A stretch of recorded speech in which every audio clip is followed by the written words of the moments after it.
Assalamualaikum warahmatullahi wabarakatuh. Kali ini saya akan menjelaskan tentang cara mengisi instrumen suplemen konversi peringkat adaptasi atau yang kita singkat dengan ISK khusus untuk program sarjana. Nah, di dalam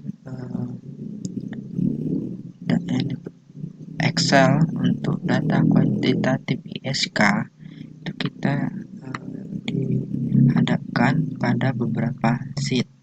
Yang pertama sheet menu, daftar tabel, PS 1, 2, 3, 4, 5, 6, 7 itu nama-nama sheetnya. Kalau kita klik sheet menu, maka akan muncul tampilan seperti ini. Nah, pada tampilan ini kita akan mengisi nama program studi. Ini harus kita ketik. Kemudian peringkat akreditasi ini harus kita pilih A, B, atau C. Kemudian nomor SKN PT kita ketik nomor SKN PT ini terkait dengan akreditasi program studi kita, tanggal kadaluarsanya, menit pengelolanya apa, nama perguruan tingginya apa, terus diketik juga alamatnya apa, diketik juga, kemudian kabupaten atau kotanya, terus kode posnya berapa, nomor telepon, jika bisa dimasukkan nomor telepon yang mudah untuk dihubungi, bisa nomor HP ketua prodi atau nomor HP dekan. Kemudian masukkan email, website, dan TS. Kemudian jangan lupa juga masukkan nama pengusul dan tanggal pembuatan atau pengusulan. Nah, kemudian sheet berikutnya yang kita harus buka adalah daftar tabel. Kalau kita klik daftar tabel, maka muncul tampilan seperti ini. Nah, pada tampilan ini kita akan mengetahui berapa banyak tabel yang akan kita isi dalam ISK ini. Nah, itu ternyata kita punya 7 tabel yang harus kita isi. Pertama, tabel tentang dosen tetap dan dosen tetap program studi. Tabel kedua tentang kurikulum, capaian belajar dan rencana. Tabel ketiga standar dan indikator kinerja. Tabel keempat waktu tunggu lulusan. Tabel kelima kesesuaian bidang kerja lulusan. Kesesuaian bidang kerja lulusan.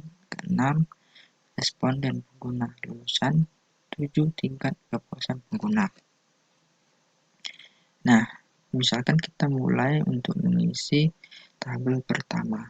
Kita klik ini, maka akan muncul tabel DT dan DTPS. Nah, ini kita akan mengisi terkait dengan dosen tetap dan dosen tetap program studi. Nah, pada kolom ini kita akan mengisikan nama dosen, kemudian NIDN atau NIDK. Kalau dosen yang bersangkutan tidak memiliki NIDN atau NIDK, sepertinya tidak akan dihitung, tidak akan dimaksud sebagai dosen tetap dan dosen tetap program studi. Kemudian pendidikannya, pendidikan ini minimal adalah magister minimal. Kemudian bidang keahliannya apa, ini bidang keahlian ini sesuai tidak dengan kompetensi inti program studi.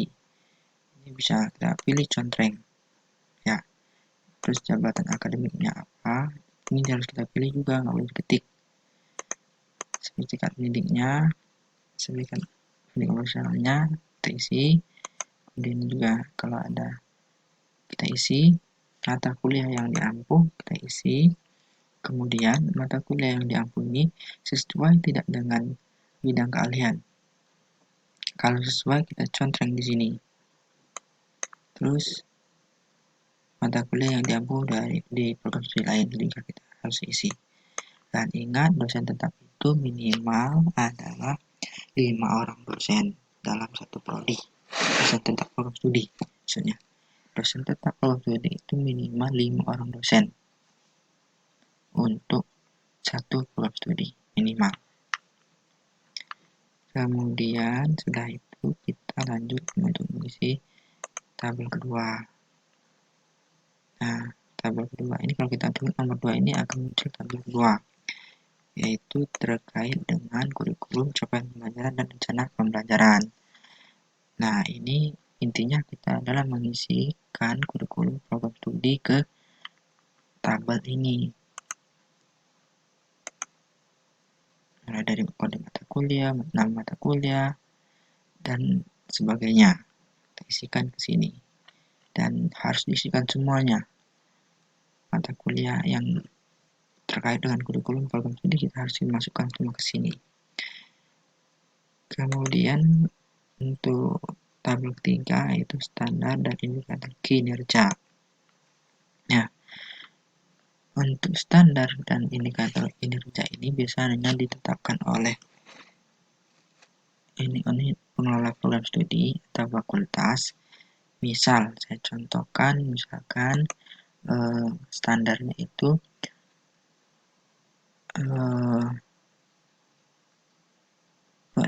pelibatan mahasiswa dalam penelitian dosen.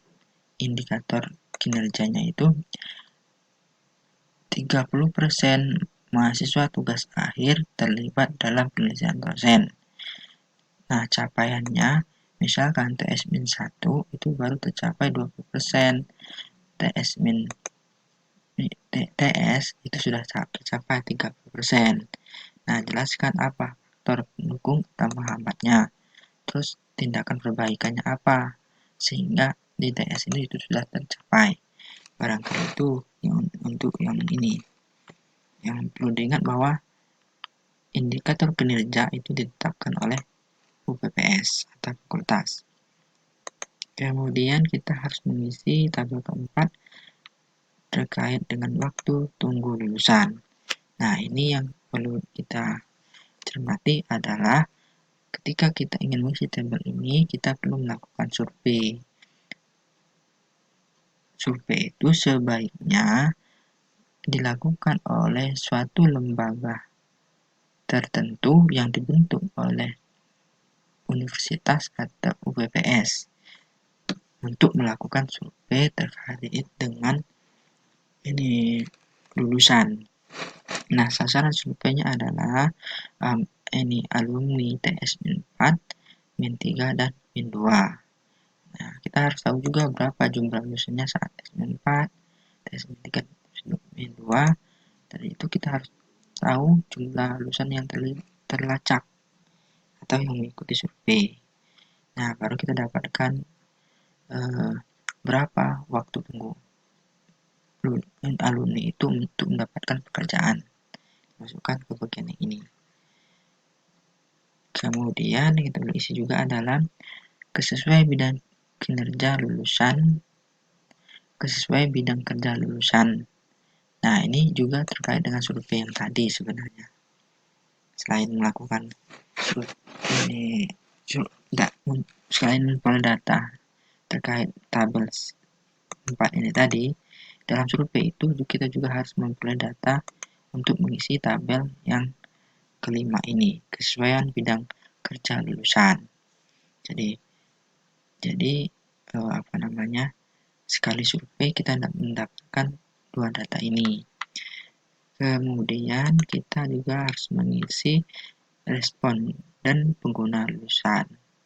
Nah, ini lulusan yang sudah bekerja tadi yang kita survei itu penggunanya juga harus kita survei untuk mendapatkan data terkait dengan responden pengguna lulusan. Jadi jumlah lulusannya apa, jumlah responden pengguna lulusannya berapa, terus jumlah lulusan yang dinilai oleh penggunanya itu berapa. Itu data yang ini harus kita isi di tabel yang nomor 6.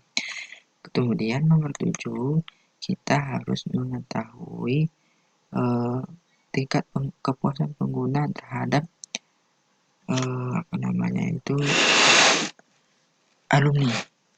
Nah, yang ini sebenarnya Kalau yang ini tadi cuma jumlahnya saja, jumlah responden, jumlah lulusan yang dinilai oleh sempurna, tapi ini adalah data terkait dengan ini hasil surveinya. Nah, intinya ini adalah survei tingkat kepuasan pengguna terhadap lulusan kita, terhadap lulusan prodi kita.